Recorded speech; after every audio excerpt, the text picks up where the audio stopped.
What is happening? Welcome to the Plus Pitch Podcast, your morning pitching podcast from pitcherlist.com. My name is Nick Pollack. Today is May 29th, and yes, we are going to talk about baseball. Oh, Lance McCullers, you were so good. Colors was inside the lines. Thank you, Ethan Kaplan, for that graphic. 6 innings, 300 runs, 5 hits, 1 walk, and 12 strikeouts. By the way, it was a 4.5 ERA. Just want to put that out there for a poor quality start. But yes, 18 whiffs, 37% CSW for a golden goal. It was not a complete fluke. If you were with me in New York last week, you would have heard me say that Lance McCullers is going to have a double-digit strikeout night. I just don't know when, if it's going to be the next couple weeks, if it's going to be in a month, but he's going to have one.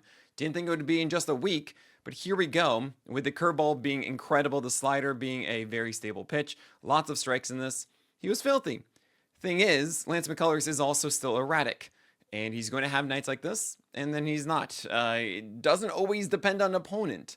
That said, he does get the Pirates next, and then it's the Guardians. And you feel like you should probably at least go for the Pirates one.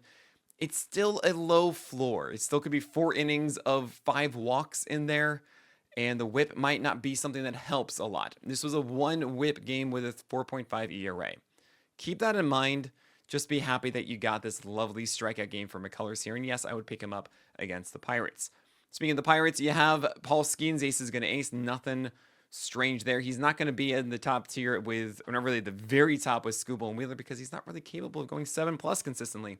He just doesn't have that pitch ability. He has amazing stuff. He can generally throw strikes, but he's not the kind of guy that just figures out at bats and gets those efficient outs. Rasmussen is all about the efficient outs. 6 innings, 0 runs, 1 hit, 1 walk, 5 Ks, 10 whiffs, 32% CSW. I mean, just 74 pitches. That's 3 straight games of 6 innings for Drew Rasmussen. And yes, I know, Skeens was at 6.2 innings. I get it. I totally get it. It's as close as we'll see with it. But yeah, he's not really going to be that stable one that goes as many innings as those other guys. That's all I'm trying to get at. With Rasmussen, yeah, he's finally at 6 innings and he's so efficient. And that's why I've been saying that he should be going 6 innings a lot. It's more of a fact of his efficiency than it is necessarily the Rays saying the leash is off. But just keep in mind, he's gone 90 pitches before. And I do feel that the Rays are going to be letting him go through 6 constantly. I mean, it's 3 straight now. I do want to see the breaking balls get a little bit more involved. It's why he's as efficient as he is, though, because the breaking balls are the lower strike pitches. But I do want to see more strikeouts. I would love to see. I know it's in there. You have the stuff to do it. You can have that 7-inning, 8 strikeout game. I know that's there for Drew Rasmussen, but all right, you just keep rolling with him. He's great. Matthew Boyd did wonderful things against Rocky Road. No, the slider is not back, but it's Rocky Road, so we had 8 strikeouts and 0 runs in 6 innings. Things are cool there, and he gets the Nationals, and everything's awesome. Trevor Williams had a great game. He got the gold star, I want to call it the rainbow star, and Never Trevor. You know all of that, but sure. 0 runs, 6 innings against the Mariners in the T of Seattle. Cool. Clark Schmidt against the Angels, 6 innings, 0 runs, 4 hits, 1 walk, and 4 strikeouts. That's pretty good. We'll take this against the Angels. Him versus Will Warren. I like Will Warren more because the 4-seamer is a big factor. Yes, Schmidt also has a really good sweeper. He doesn't have as good of a changeup, but he has a good cutter and curve to deal with lefties. While Warren's changeup is absolutely filthy. You have 2 different types of breakers with a sweeper and curve that he uses against lefties. He kind of tunnels off each other. And then the 4-seamer, again, much better than Schmidt's 4-seamer. Sinkers, I would even give the slight nod to Warren as well over Schmidt. So keep that in mind. But yeah, you got to be better with the curveball. Schmidt against lefties, 8 for 21 strikes, not quite what we want. But yeah, you're a Toby for a winning team, if not a Holly. Because look, 4 strikeouts, not really getting all those strikeouts. So I'm just going to call you a Toby for a winning team. We hold on 12 teamers. Tyler Malley is someone I wish I was in on earlier this year. And it's been a little confusing to see what we're going to get out of him. But he's really been performing well, and honestly, yesterday against the Jays was one of my favorite starts from him all year. We got 6 innings, 0 runs, 4 hits, 3 walks, and 5 strikeouts. Blake Snell blueprint all day doing his best Kevin Gausman impression. Why? 4-seamers upstairs at 92.6 miles per hour, and splitters down for a lot of strikes. And that's great. That works. He has a really good schedule ahead. He had the cutter and slider earning strikes, and they played their role well. But he didn't really go to them. It was really just mostly 4-seamers and splitters. So good stuff there from Tyler Malley. Paxton Schultz was on the other side, and he was whatever. It's 2.2 innings of 0 runs. He's not really supposed to be starting much, and I wouldn't have any expectation of Schultz starting again, nor should he become fantasy relevant for your 12-teamers. You have Noah Cameron going 6.1 innings against the Reds as he strolled down the Reds carpet. It was beautiful. of 6.1 innings of 1 earned run, 6 hits, 2 walks, and 2 strikeouts. Okay, so pretty much just the earned runs, and sorry, the ERA and the win. Now Seth Lugo's returning to the rotation, and you wonder, oh wait, hold on a second. How does Noah Cameron fit into this? Because there really isn't much room anymore. You have Cole Reagans hopefully making a return as well after one more rehab start. Yeah, I'm sorry, Noah Cameron. I don't know if you're actually going to be in this rotation anymore. Maybe Mike Lorenzen leaves it. But as you can see, Cameron isn't the most overwhelming pitcher. Just 8 whiffs, 25% CSW. He did what I call the Martin Perez collection of going those cutters and changeups and breakers as a focus with sneaking in those fastballs and playing the edges well. That's good. I just don't think that Noah Cameron is this absurd breakout star that he has been across his first 4 starts. A lot of good matchups are involved in there. You have Luis Severino against the Astros. I'm happy he had a good one. He hasn't really a lot this year. 6 innings, 1 earned run, 3 hits, 2 walks, and 4 strikeouts for Severino. Yeah, Izatobi gets the Twins next. I don't really feel like you need to do that. Yusei Kikuchi survived for just 1 inning, 1 earned run in 5 innings, but he had an identical ERA and whip 1.8 as he had 9 base runners with 5 walks and 4 Ks. The slider was a massive strike pitch with a 39% CSW, nearly 50% usage for Kikuchi in this game against the Yankees. It makes sense because the 4-seamer was a sub 50% strike rate. I'm very skeptical of this. He gets Fenway next. I don't want to do it. And yes, I know 2 of those walks were intentional to Aaron Judge in the first 2 innings. I know. We all heard about it. I'm still not interested. Clayton Kershaw, I'm not interested in either. He surprised me with 1 earned run in 5 innings. However, it was 8 base runners and 3 strikeouts, and you didn't get a win. Is that really worth it? I don't want to go after Clayton Kershaw. Back in the day, it was at his peak 94, 95, but really 91, 92 of 4-seamers inside with cut action and then sliders that were devastating. One of the highest swing strike rate pitches in the majors underneath that to right-handers. That's how he destroyed them, and it was easy. Just do the same thing against lefties. It's pretty much the reverse DeGrom, but at much lower velocity. Then you have this curve that just comes in there for called strikes and just eases the day. Yeah, Kershaw barely got his fastball and slider inside to right-handers yesterday. This is not the old guy. Much lower velocities, well underneath 90 miles per hour. 74 pitches here. I just don't want to do this. It's not enough. This is one of the peak starts I think that we'll have from Kershaw this year unless he gets Rocky Road. Brian Bayo against the Brewers, 4.2 innings and 77 pitches, just 4 whiffs and 21% CSW. 1 earned run though, 5 base runners, 2 strikeouts. Yeah, I don't like this. 55% strikes on sweepers and changeups. Nothing exceeded a 28% CSW. He threw a lot of sinkers over the plate, and Koufax helped him out with those finding gloves. I'm not a fan of this right now. We did see some cutters. 4 out of 9 strikes, though. I do like the addition of the cutter, but yeah, it's got to be a strike pitch. It can't be that. Landon Roop went against Jackson Jobe. It was a very interesting start of them both kind of looking good for a bit, and then it falling apart with Roop through 4, pretty solid, and then he had an error with Matt Chapman that kind of opened the doors to worse performance after that. Long story short here with Roop, I like the changeup that he focused on yesterday against left-handers. The cutter's coming along. The sinker honestly wasn't as good as we've seen, and the curveball wasn't effective out of the zone. Didn't get many chases on that, but it's working with Landon Roop. It generally is a better defense behind him, I think. I mean, Willie Adames is just having a bad season overall. Terrible shortstop defense, and obviously at the dish isn't doing well. Matt Chapman, he should normally have that grounder. It's surprising to me that he didn't.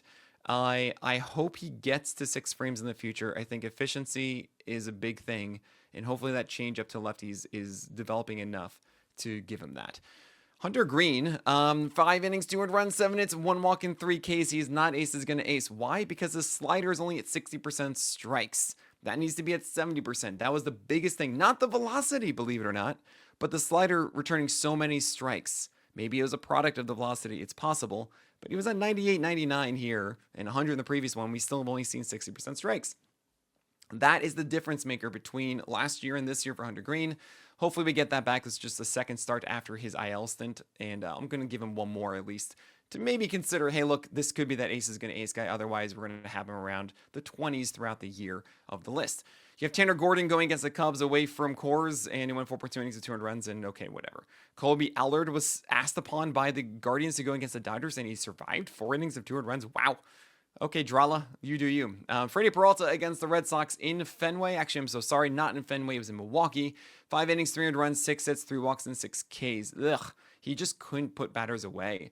And this was Professor Chaos not throwing the breaking ball much, just 12 thrown, and they weren't very good. Yeah, let's just understand that we have Professor Chaos and Freddie Peralta as one member of our teams. He's a cherry bomb. This is going to happen, and we move on. We have Jackson Jobe, Griffin Canning, and Shane Smith all having interesting starts. None of them went up more than, none of them actually hit 5 innings is what I should say. And I'm going to talk about all of those guys and everybody else after this break. Jackson Jobe, 4.2 innings, 300 runs, 7 hits, 3 walks, and 4 Ks. He was looking like he was surviving through this one at lowered velocity until he allowed a 2-run shot in the 5th inning. Yes, it was 93 on the sinker. This is a guy who was throwing like 97 plus last year. Oh boy, he didn't even take questions from reporters, and it's 2 ticks down on the velocity, 1 to 2. It does feel like something's up. He does get the White Sox next. If everything is just blown by and they say, no, whatever, it was a weird day, X, Y, and Z, we're starting Jobe on regular rest against the White Sox, then we say, okay, fine, I guess we're going to go along with this. I got to question Lance McCullers or Jackson Jobe right now. Short term, I would take Lance McCullers because we don't really know what's going on with Jobe. However, as long as Jobe isn't actually hurt and it was just a weird day, yes, in a month you'll want Jackson Jobe because Lance McCullers is your traditional hipster, headache-inducing pitcher stifling the entire roster. He'll have those good games, but he will also have tough ones. It's like Taj Bradley, but slightly better, is Lance McCullers. You have Shane Smith versus Griffin Canning. It was a raining day, and I feel like it affected both of these guys. We have 9 walks between them. I'm going to tell you right now, don't do anything. Okay, 3.2 innings and 3 runs for Shane Smith, 3 innings and 3 runs for Griffin Canning. They both have really bad matchups next. Shane Smith gets the Tigers. Griffin Canning gets the Dodgers. I will mention Shane Smith's velocity was 95 and change despite laboring. And that's a good sign for his stamina. Remember earlier in the year it was 93.8 or 94 would be the fastball velocity because he wouldn't be able to hold it through a game. The fact that he was laboring and was able to hold that 95 plus, that's good. Griffin Canning, we're not going to really touch against the Dodgers. I think that's a clear bench, but I feel like he should be fine after that. I mean, he's still keeping the slider and the changeup out of the heart of the plate, and that's a big thing. Pablo Lopez had a really tough inning. He allowed a home run on a changeup with that was just over the plate to Brandon Lau, and he was 3 for 37 whiffs and 2 strike counts, which is a sub 10% put away rate. Man, it was really frustrating to see it because he's so close. He is so close, and I'm excited for Pablo Lopez moving forward. I think this is going to be fine. Also, if you're wondering how I got that very specific count data, we added it to our PL Pro live pitch app that is essentially a better way of monitoring games than Stavant's game feed. No joke, I went to Kyle Bland. I was like, hi, I need help because I want a better way to help me write these roundups and get all the information that I need as soon as possible. And this is what we've created. So just think about it this way. This is what I use, and I want to give it to you guys as well. So for those with PL Pro, you can access it, and you can get 15% off PL Pro yearly with promo code. I can do plugs, right? Promo code podcast. That's 15% off PL Pro yearly. Go to pitcherlist.com/premium. And that's for the full year. That's not the full season. That includes preseason next year and I guess pretty much all of May, through all of May next year as well. So go get it now. Miles Mikolas against the Orioles, 4 innings, 4 runs, 9 hits, 0 walks, and 3 Ks. I mean, he was singled out, but it's Miles Mikolas. He should get singled out a lot. And Koufax wasn't kind in this one. He's a 15-team Toby. For those who are desperate for wins, maybe you'll try it in a 12-teamer here and there. Zach Gallen against the Pirates, 5 innings, 5 runs, 6 hits, 3 walks, and 3 Ks. He had some mishaps in the 5th, and then he had a careful Icarus in the 6th. I actually think he pitched kind of well. The changeup and the curve were down effectively. He had 4-seamers up really well against right-handers, and the slider actually kind of helped, but it didn't get any chases. It was a little bit weird. I think he's trying to figure things out in a good way, and that's cool. He gets Atlanta next, and then Seattle, and then the Padres, and then he goes into Coors. Yeah, so it's a little bit rough for Gallen, but I think he's a veteran who is going to fix things over time and make these tweaks. So I think I'm kind of in, but I understand if you want to drop. Kyle Hart returned from the minors to face the Marlins, and even as a lefty, it didn't work out. And he does not have a changeup. And it's just, yeah, I don't want to do Kyle Hart. Okay, cool. Cade Povich against the Cardinals. I actually think he had some interesting things here. Really good four-seamers up. Curveballs were down. 4.2 innings of 5 earned runs, 8 hits, 3 walks, but 9 strikeouts. He does get Seattle and then the Tigers next, so I'm not in on that, but I think Povich over time is figuring things out here. Nearly 18 inches of vert on the four-seamer is kind of cool. You have Sandy Alcantara and George Kirby. Oh boy. Okay, so George Kirby, I actually am not too worried about. I know it's the second start. It's against the Nationals, etc. 5 innings, 6 earned runs, 7 hits, 2 walks, and 4 Ks. I do like the fact that he's actually going out of the zone with his four-seamer. That's cool. The slider is not at all what I want it to be, but the curveball is actually going down. I think this is actually good stuff for Kirby, and don't worry about this. The velocity is there. It was all lefties. This is fine. Sandy Alcantara, though, boy, yeah, he just can't command anything. I mean, it's really that simple. 4 walks and 0 Ks. The changeup was a 40% strike rate pitch. Like, he just is not locked in at all and hasn't been since he left. Since that press conference where he said that he is not recovering as fast as he used to, then he gave birth. And, well, I'm sorry, his partner came birth, and now he came back from that and just has not been the same. So, yeah, do what you want. I think that Sandy Alcantara is going to be a different pitcher when he gets traded. Wherever that goes, or wherever he is, or whatever it is, I don't know. But I think Sandy Alcantara, at some point this year, is going to become great. It's kind of like we've treated Blake Snell in the past, where knowing that we hold on to it, and all of a sudden, like June 15th arrives, and bam, he's awesome, or whatever. But at some point, it will happen for Sandy Alcantara. I'm not saying that you need to hold out for that, because if you see things on the wire that will help now, yeah, you probably want to do that. And it's not a guarantee that Alcantara is amazing later on. Value now is worth 3 times value later, is what I generally say. And later means a couple weeks to a month. So think about that. Do what you need to do. And I'm in pain. All right, that is it for today. My name is Nick Pollack, and may your BABIPs be low and your strikeouts high.